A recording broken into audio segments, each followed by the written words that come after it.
Ah, ces capsules colorées, si controversées que convoitées par les amateurs de café.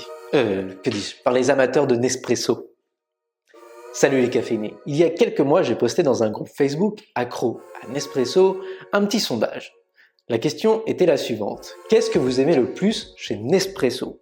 J'avais ajouté quelques propositions. Est-ce que c'est la facilité d'utilisation? Est-ce que c'est la diversité des cafés? Est-ce que c'est la marque? Ou est-ce que c'est la communauté? Après tout, il y a bien des Apple addicts, alors il y a forcément des Nespresso addicts. Avant de passer au résultat du sondage, je tiens à dire que dans cette vidéo, je partage mon analyse, mon expérience, mon jugement à travers mon regard.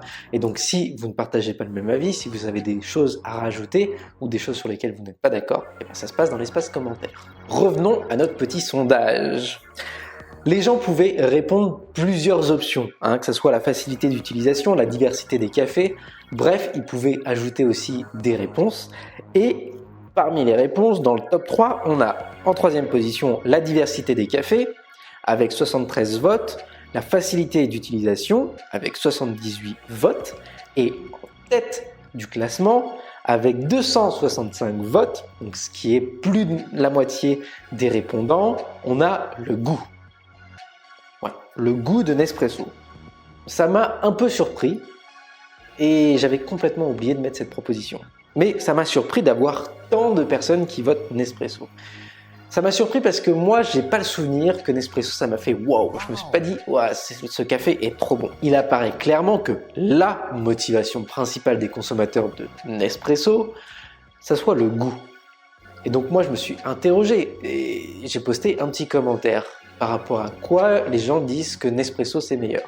Et dans les commentaires, j'ai eu souvent des réponses en disant que par rapport à d'autres machines comme Tassimo ou Senseo, les cafés avec les capsules Nespresso étaient meilleurs, de meilleure qualité. Alors je pense que c'est vrai, et je pense aussi qu'il y a une petite partie marketing avec Georges par exemple. Mais il y a quelque chose qui m'a marqué, c'est qu'il n'y a personne qui m'a dit que ils ont préféré la capsule Nespresso à la machine automatique à grains. Dans cette vidéo, je vais donc comparer les capsules de Nespresso avec la cafetière Nespresso versus une machine automatique broyeur, en l'occurrence la Magnifica DeLonghi S, avec un café d'un torréfacteur, en l'occurrence le café d'Arbuste, le torréfacteur passionné de ma ville à Caen. Pour essayer de réduire les biais, ce test, je vais le faire à l'aveugle. Je ne vais pas savoir dans les tasses si le café il correspond à Nespresso ou si le café il correspond à la machine DeLonghi. Le but, c'est de juger uniquement le goût, le visuel. Je vais regarder le café, je vais juger le visuel, forcément ça va rentrer en compte, mais principalement je vais goûter le café, ce qui va se passer sur ma langue et aussi au niveau des arômes et au niveau du nez. Pour choisir ma capsule Nespresso, j'ai posté un autre sondage dans le même groupe Facebook en demandant quel café, quelle capsule originale de Nespresso préférez-vous, et voici le classement. Les capsules de Colombie étaient les préférées avec Ristretto. Et bref, moi j'ai acheté d'autres cafés comme l'Éthiopien, le café éthiopien, le Voluto, qui était pas mal en top du classement. Et après, bon, j'ai varié un peu les plaisirs pour essayer de diversifier et voir les différences de Nespresso. Chez Arbuste, j'ai pris toute sa gamme, j'ai pris 100 grammes parce qu'on peut choisir sa quantité de café. Et j'ai testé et comme ça on a du choix. Allez, on regarde tout de suite ensemble la dégustation. It's a show called Sons of Anarchy. And right before they kill one of their brothers, they be like, I love you, brother. I do anything for you, brother. Ça, c'est ton cadeau. Oh là, t'as hâte, j'ai trop hâte d'avoir ces... Oh, oh, oh, oh là là. Nespresso font beaucoup d'efforts sur le recyclage. C'est vrai, ils font tout, regarde. Que deviennent vos capsules? J'ai pas de bandeau, Quentin. J'ai des boules caisses, par contre.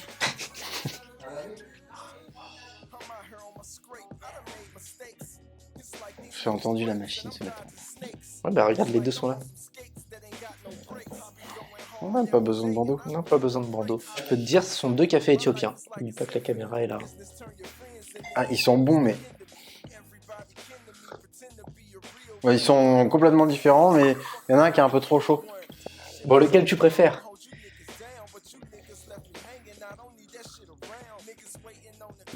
Celui-là. D'accord. largement. Qu'est-ce que tu... Bon, il a plus de goût, plus d'arôme, il sent bon. Vas-y. Ouais, c'est un vrai bon goût de café.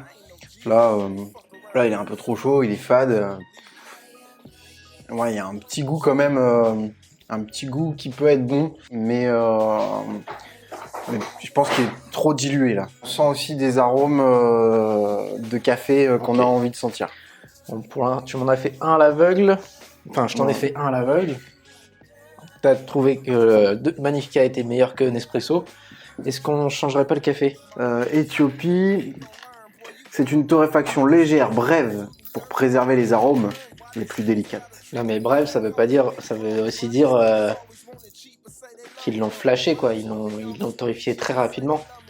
Et que le grain, il a peut-être pas forcément eu le temps de cuire de manière uniforme. Ce qui serait intéressant de savoir, c'est dans une dosette combien il y a de... Je crois qu'il y a 5 grammes. Bah. Il y a 5,7 grammes de café. Pareil, ce qui est comparable pour pas qu'on soit dilué. Ce qui serait cool, c'est de mettre 2 fois moins d'eau que ce qu'on met là-dedans. Alors, oui et non. Parce que je crois que la pression est plus importante sur une Nespresso que sur une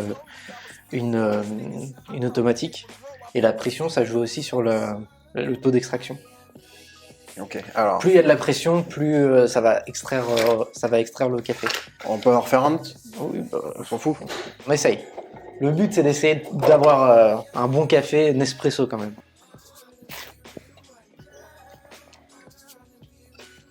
Ah oui, il est meilleur. Goûte. Il a plus de corps comme ça.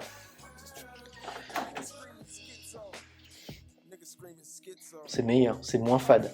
C'est moins fade. Bon, lui, au nez. Au nez, quoi, vas-y, dis. Le- Ça m'intéresse. Alors déjà, il y a une bonne créma, mais je sens pas des arômes fous. Je sens vraiment des arômes plutôt de torréfaction. Ok. Ah, lui, je sens moins le café. Putain, c'est difficile parce qu'il y a de la créma vraiment. Lui, il me paraît plus léger, plus subtil. Bon, allez, je goûte. Alors, c'est...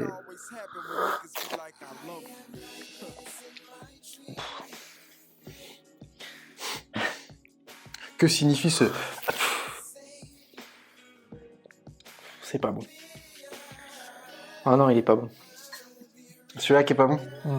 Je trouve qu'il a du corps. Je le sens bien sur la bouche. Au niveau du corps, c'est bien. Je sens plutôt de l'amertume, pas trop d'acidité. Pas d'acidité. Et au niveau arôme, il est pas du tout subtil. On sent vraiment des arômes de torréfaction. Et je pense que ce soit un indonésien ou n'importe quel autre café, si tu le torréfies comme ça, il aura le même goût. Je le trouve pas non plus hyper ouf, lui. Ah non, il est pas ouf du tout. C'est le Shanghai Longo. Alors, je l'ai pas fait en Longo. Il est censé être fruité, acide. Comment ça, c'est le Shanghai? Lui, c'est le Shanghai Longo? Ouais, non, l'autre. Celui-là, c'est l'indonésien. Celui-là, c'est le Shanghai Longo. Celui-là. Ah donc tu m'as fait deux Nespresso. Ouais. Ok. Amertume 1 sur 5, acidité 2 sur 5, corps Ouais. 2 sur 5 Et et torréfaction 2 sur 5. Il est bien meilleur, lui. Ouais, il est bien meilleur, ouais, il est pas fou non plus. Hein. Comparé à lui, pour le test à l'aveugle, je vais faire celui-ci. Celui-ci. Et celui-ci. Hop. Oula. Donc là, tu as un trio de 3 cafés différents. Il a du corps, il est bon.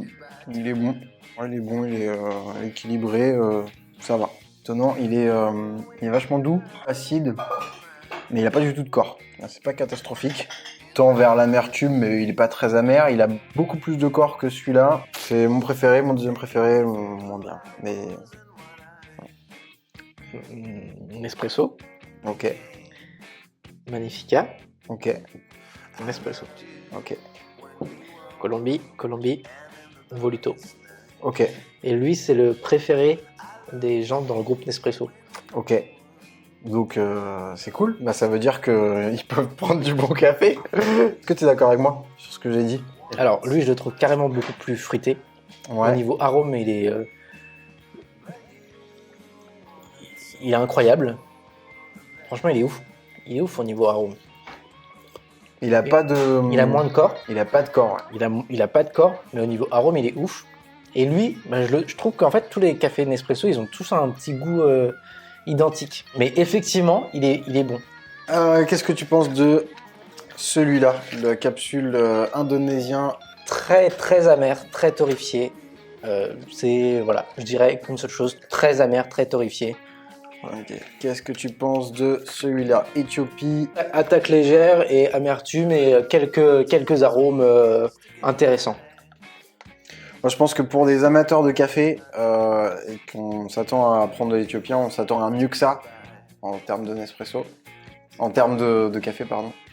Quand tu prends de l'éthiopien, tu t'attends un peu plus de qualité.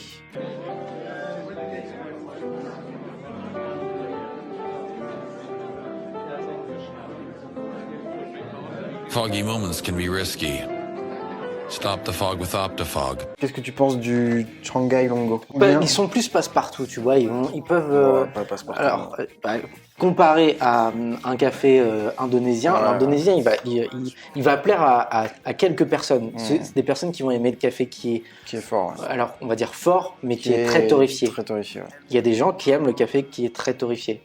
Et moi, celui-là que je préfère, c'est celui-là, colombien. Le colombien, il est pas mal. On sent plus de choses aromatiques diversifiées. Et moi, ce que je remarque, c'est que sur Nespresso, alors c'est peut-être la machine, mais je trouve qu'il y a toujours un goût un peu de grillé, toujours un fond de grillé sur tous les cafés. Bon, l'indonésien et le voluto, c'est même pas la peine d'en parler. Le Shanghai, je m'attendais à du Shanghai tout le temps en fait. Tu vois, je m'attendais à ce que ça soit là. Et quand j'ai goûté le colombien et l'éthiopien, je me suis dit, ah ouais, regarde, par exemple, le colombien, c'est celui-là qui sentait le meilleur. Juste sans, même avec la Magnifica.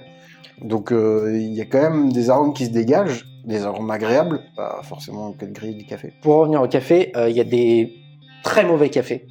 Très mauvais cafés qui présentent peu d'intérêt gustatif. Comme l'indonésien, il n'y a pas d'intérêt. Ouais, mais maintenant, il y a des gens qui aiment aussi ce genre de café.